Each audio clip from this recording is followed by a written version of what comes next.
आपल्याबरोबर किरण काका आहेत, त्यांच्याशी आता आपण संवाद साधूया. काका मला सांगा की आपण जेव्हा क्लाइम्बिंगच्या वेळेस बोल्टिंग करतो, आता नवीन ह्याच्यानुसार बोल्टिंग जेव्हा करतात तेव्हा डायरेक्ट ड्रिल मारतात आतमध्ये रॉकमध्ये आणि मग बोल्टिंग करतात. तर आपली पद्धत काय आहे? ड्रिल मशीन काय झालं की आता म्हणजे हल्ली आलेले आहेत या 10-15 वर्षामध्ये. पण त्याच्या आधी आपल्याला हॅमरने हातानेच सगळं पंचिंग करून बोटिंग करायला लागायचं. तर कसं असतं की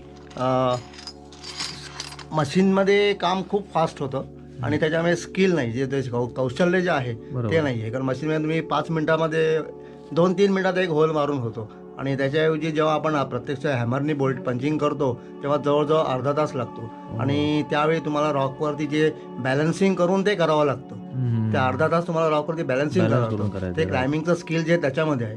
त्यामुळे आम्ही ड्रिल मशीन अजूनही वापरत नाहीये. आतापर्यंत आम्ही जवळजवळ 2,500